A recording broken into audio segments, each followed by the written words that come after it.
The fear of deportation has gripped Indian students in the US. With Trump back in power, undocumented jobs are no longer an option. What's driving this wave of job resignations, and how are students coping?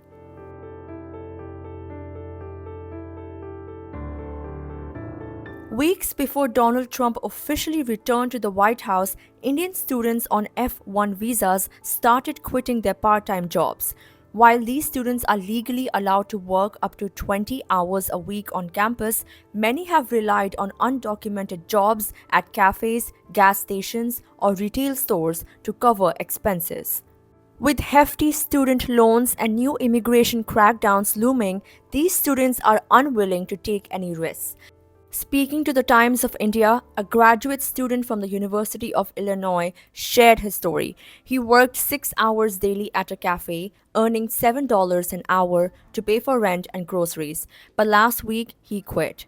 He explained, and I quote, "I borrowed $50,000, about 42.5 lakh rupees, to study here. I can't risk deportation for a part-time job." End quote.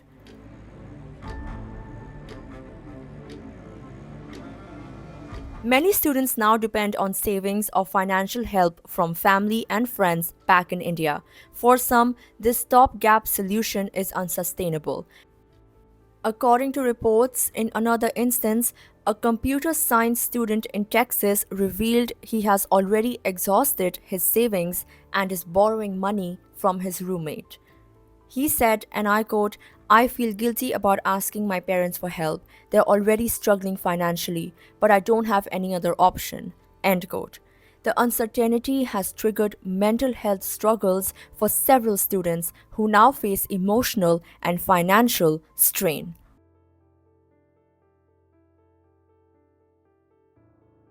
Trump's administration has softened its stance on H-1B visas this time, encouraging international students to study in the US. But breaking visa rules still carries heavy consequences. Reports suggest thousands of Indians could be deported under new policies. External Affairs Minister S. Jaishankar confirmed India is ready to facilitate the return of undocumented Indians.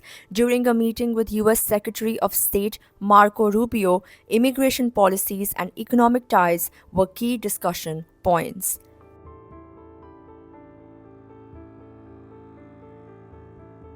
Students are reassessing their options, waiting to see how Trump's policies evolve. Some say they might resume part time jobs in a few months if the situation stabilizes. Until then, survival depends on savings and familial support.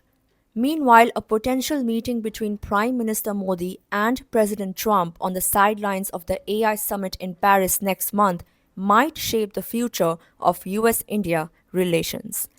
The Trump era has brought a mix of hope and fear for international students. As Indian students navigate these challenges, the road ahead remains uncertain.